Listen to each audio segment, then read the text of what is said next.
temos 34 anos a construção terrena desta casa. E o Evangelho de hoje também é muito importante para nós, do que faz sentido ao capítulo 15, fora da caridade não há salvação. Aonde Paulo fala: ainda que eu falasse a língua dos homens e dos anjos, e não tivesse caridade, seria como metal que soa ou como sino que tine. E ainda que tivesse o dom de profecia, e conhecesse todos os mistérios e toda a ciência, e ainda que tivesse toda a fé, de maneira tal qual transportasse os montes, e não tivesse caridade, nada seria. E ainda que distribuísse toda a minha fortuna para o sustento dos pobres, e ainda que entregasse o meu corpo para ser queimado, e não tivesse caridade, nada disso me aproveitaria. A caridade é sofredora, é benigna. A caridade não é invejosa, não trata com leviandade, não se ensoberbece, não se porta com indecência, não busca os seus interesses, não se irrita, não suspeita mal, não folga com a injustiça, mas folga com a verdade. Tudo sofre, tudo crê, tudo espera, tudo suporta. Agora, pois, permanecem a fé, esperança e a caridade, mas a maior destas é a caridade. Paulo, Coríntios, capítulo 13, versículos de 1 a 13.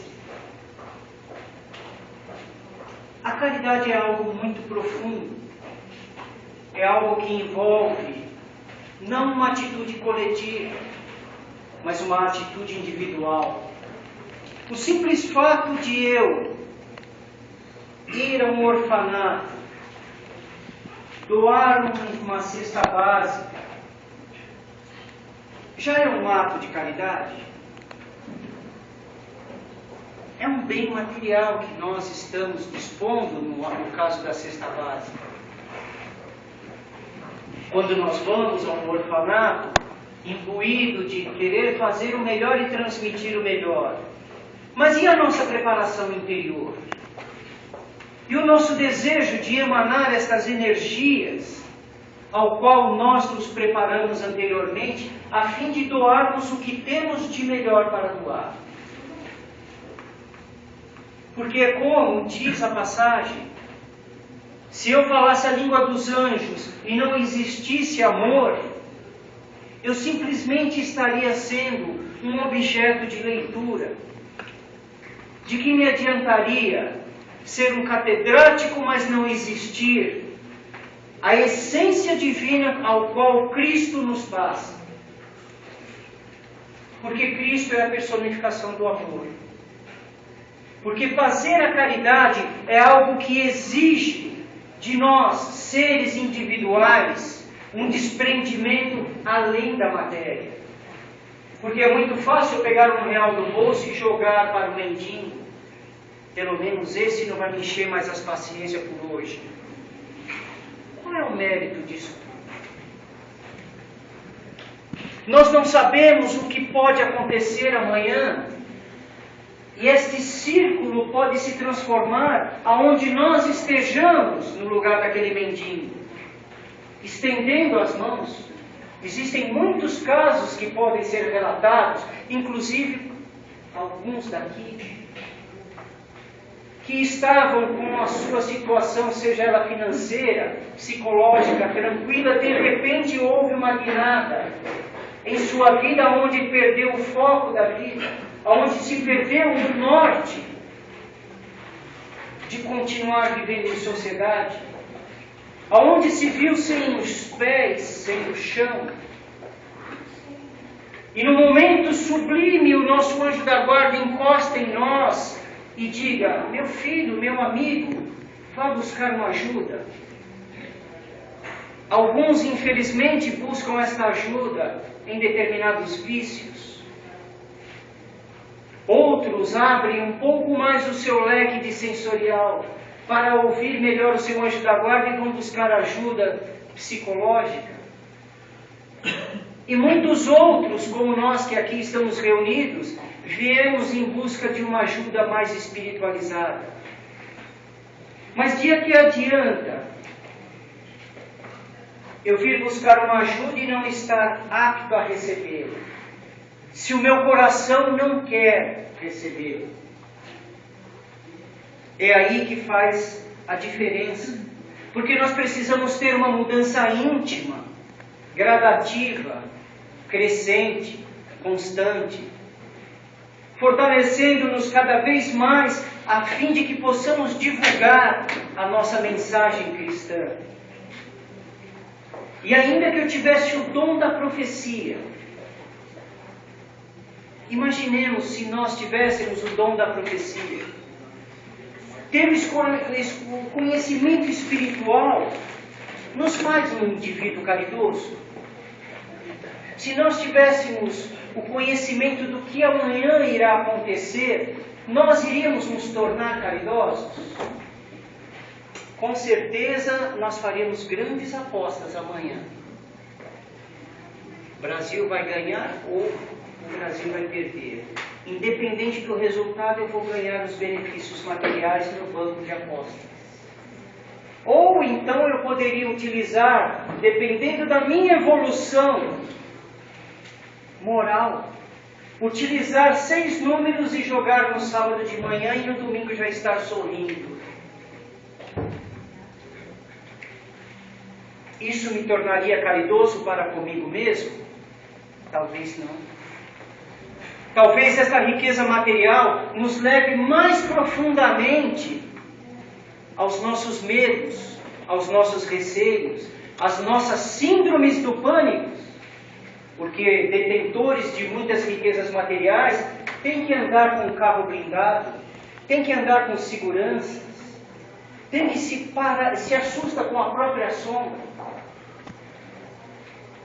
Quando deita a cabeça ao travesseiro, fica com os cifrões rodando na mente.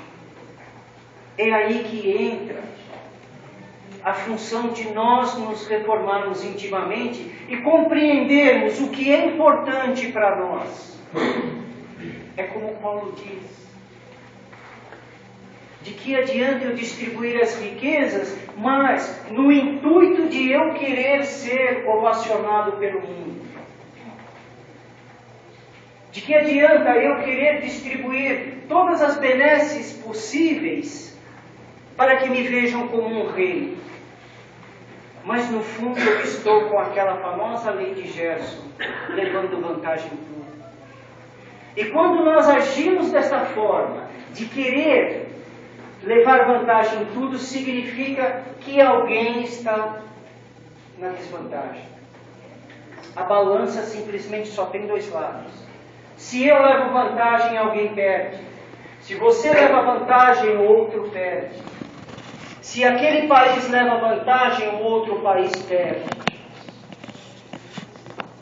E com isso, as energias que vão envolvendo a todos nós vão nos transformando, vão nos modificando.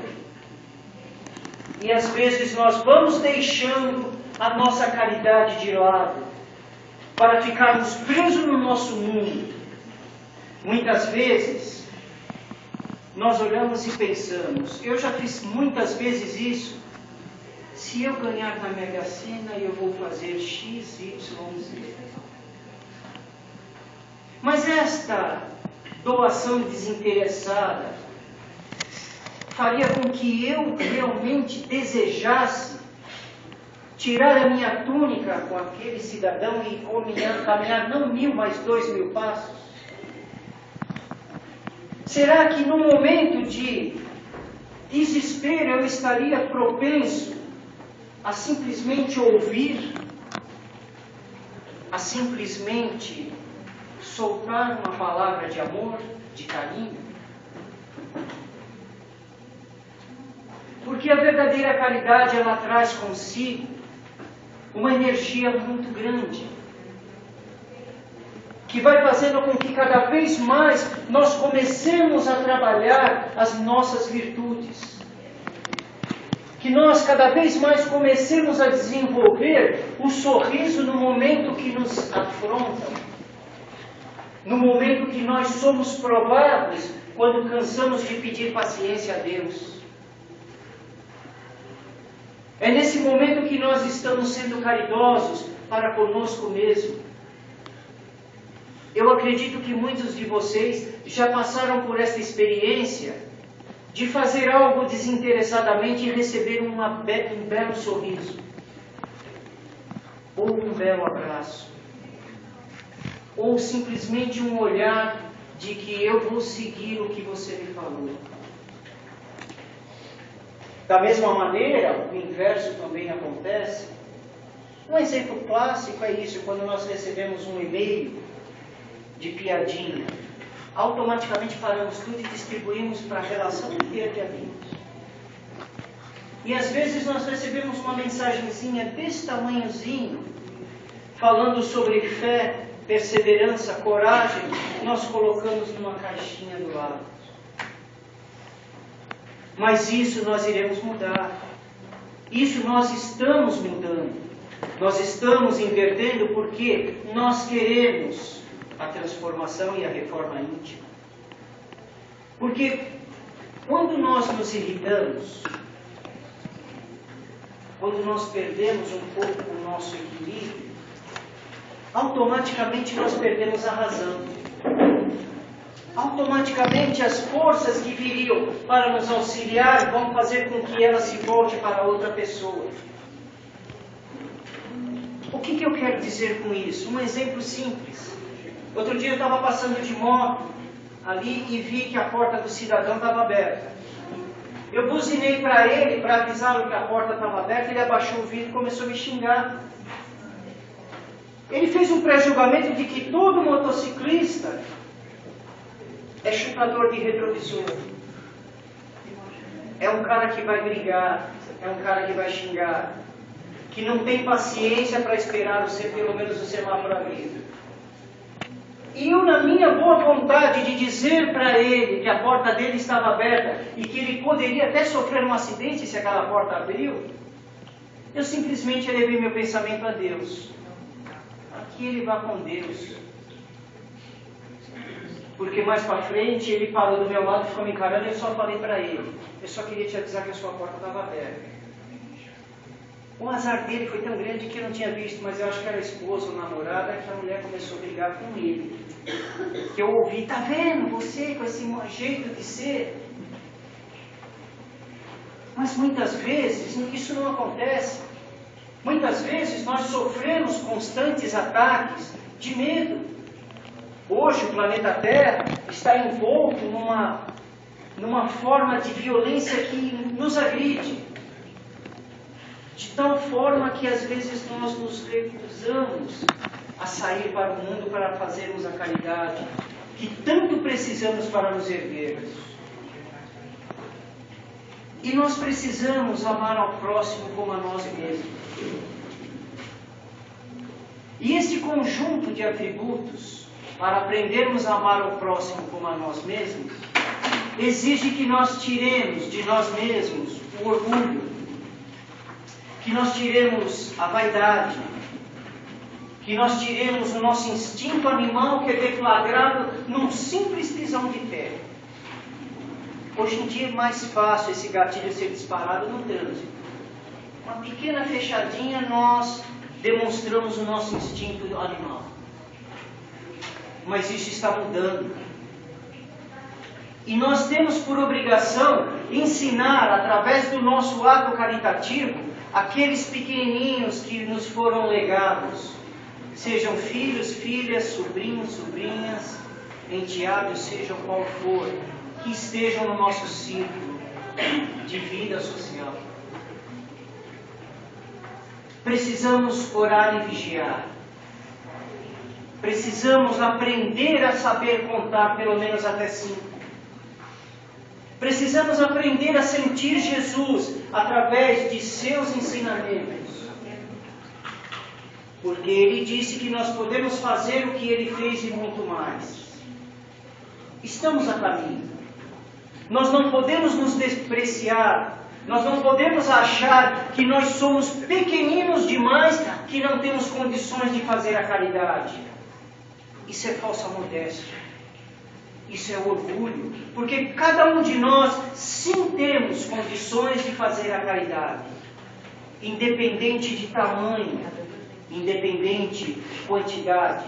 Mas o que vale sim é a intensidade de querer fazer com amor, com resignação, com vontade de crescer muito. Porque à medida que nós vamos nos transformando, à medida que nós vamos criando esta identidade de paz, de mansuetude, de firmeza nas nossas convicções, de querermos nos transformar, nós iremos conseguir. Bem-aventurados sejam os mansos e pacíficos, disse o Mestre. E mais uma vez eu repito, agora, pois, permanecem a fé, a esperança e a caridade, mas a maior destas é a caridade. Obrigado a todos. Que a paz de Deus possa nos envolver constantemente em nossa jornada rumo à evolução. Que precisemos cada vez mais adquirir estas centelhas de caridade, a fim de que possamos, mais uma vez, servir de exemplo para aqueles que ainda não conquistaram esta noção de certo e errado. E agora, até a nossa amiga. Porque ela me ligou e disse: Otávio, eu gostaria que você falasse alguma coisa no final do Evangelho sobre a data de hoje. E eu fiquei tão preocupado que eu falei: o que eu vou falar? O que eu vou falar?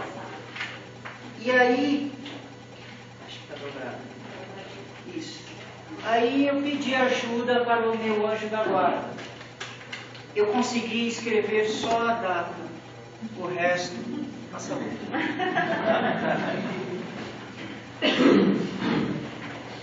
Eu vou ler para vocês, né? Então, hoje, 3 de julho, a Casa de Timóteo comemora 34 anos de existência terrestre. Foram muitos momentos difíceis, dificuldades diversas, né? E quando a gente constrói uma casa, a gente passa por tudo isso, não é verdade? Então, isso é do nosso dia a dia. Mas o agradecimento principal é direcionado ao nosso querido irmão espiritual, cuja presença, coragem e firmeza, amparado por uma plejade de espíritos engajados na prática do bem, onde arrebanhou diversos tipos de ovelha para a execução de uma tarefa aqui nesta terra de provas e expiações. Então a gente fala de nós assistidos, de nós trabalhadores, os muitos amigos que aqui na casa de Timóteo passaram, doando, que de melhor possuíam, a fim de dar continuidade a esta tarefa iluminada e caridosa de divulgar a doutrina do Mestre Jesus, compartilhar as alegrias recebidas, ensinar aqueles que se encontravam e se encontram, pois a tarefa não se encerra agora, obscurecidos pela falta da evangelização cristã. Doar o ombro amigo, doar a palavra confortante, envolver na esperança inquebrável os raios confortadores dos espíritos de luz. Magnetizar, higienizar e amparar a todos aqueles que têm fome, frio, sede e dor, seja ela material ou espiritual. Isso são as nossas salas de passes magnéticos, são as salas de orientação, de entrevista, de plantão, onde a gente vai lá, vai conversar, vai falar sobre nós, sobre as nossas dificuldades, e a gente vai ter alguém para ouvir a gente. Isso é muito bom. Então, parabéns à Casa de Timóteo, a todos os seus auxiliares que erguem a sua bandeira de amor e caridade, levando a luz do divino poder a todos os corações abertos a esta luz renovadora, e que possamos aplaudir e sempre sorrir pela felicidade de fazermos parte desta incrível obra divina. Graças a Deus. Todo mundo dá parabéns para a cabeça.